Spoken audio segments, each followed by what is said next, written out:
গজারিয়ায় ভয়াবহ ডাকাতির ঘটনা, আতঙ্কে গ্রামবাসী। ওসমান গনি, মুন্সিগঞ্জে। প্রতিনিধির ভিডিও চিত্রে বিস্তারিত। মুন্সিগঞ্জে গজারিয়া উপজেলায় একের পর এক চুরি ও ডাকাতির ঘটনায় সাধারণ মানুষ আজ নিরাপত্তাহীনতায় ভুগছে। আইনশৃঙ্খলা বাহিনী তৎপর থাকা সত্ত্বেও দুঃসাহসী ডাকাত দল রাতের আধারে অবাধে তৎপরতা চালাচ্ছে। এরই সর্বশেষ শিকার হয়েছেন হোসেন্দি ইউনিয়নের ভবানীপুর গ্রামের শফিক মিয়া।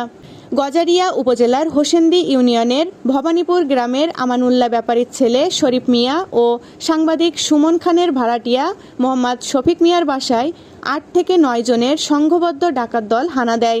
তারা প্রবেশ করে গৃহকর্তাকে বেঁধে বেধড়ক মারধর করে এবং ঘরের আসবাবপত্র ভাঙচুর চালায়। এক পর্যায়ে নগদ ৬০ থেকে ৭০ হাজার টাকা লুট করে নেয়।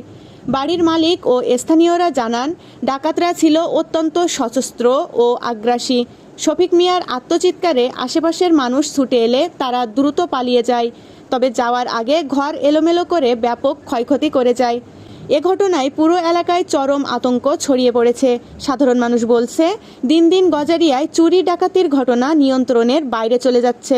রাতের অন্ধকারে দুষ্কৃতকারীরা যখন তখন গ্রামে প্রবেশ করে লুটপাট চালাচ্ছে, অথচ প্রতিরোধের কার্যকর কোনো ব্যবস্থা নেওয়া হচ্ছে না।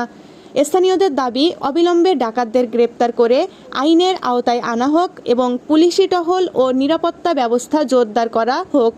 তা না হলে গজারিয়ার মানুষ আরও বড় বিপদের মুখে পড়বে বলে আশঙ্কা করেছেন তারা। এ বিষয়ে থানায় অভিযোগ দায়ের করা হয়। থানা থেকে তদন্ত করে যান পুলিশ।